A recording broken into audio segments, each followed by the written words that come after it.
All right, so we have one more really warm day into the near-record territory into the 80s before finally some cooler fall temperatures return. And Chief Meteorologist Mike Burr says we could fall into the 40s and 50s by morning, Saturday and Sunday morning, but quintessential fall weather for anything you have going on.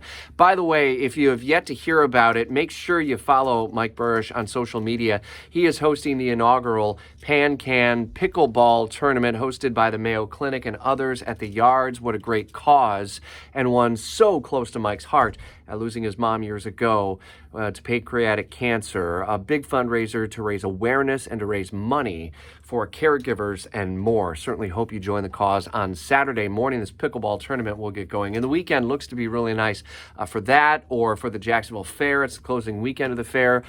We've got the music of Harry Potter with the Jacksonville Symphony, Market for Makers. I mean, there's so much going on as we're now into the middle of November, believe it or not. A lot to get to. Plus, we're also tracking the tropics. What soon could become Sarah is developing in the Caribbean and likely to be in the Gulf of Mexico. Now, we don't have to worry about it at all affecting our weather this weekend.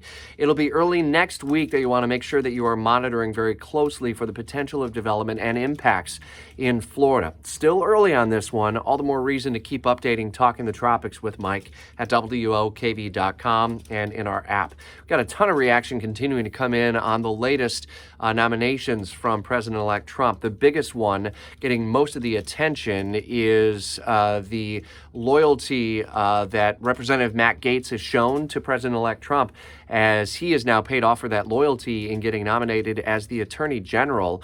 Faces a pretty pivotal Senate confirmation hearing, no doubt, as a lot of pointed questions will come his way about ethics investigations and more. He also resigned, Gaetz did, from the House last night, so that closes one chapter and the ethics investigation, but opens a whole nother saga where we're going to have a special election to fill his seat.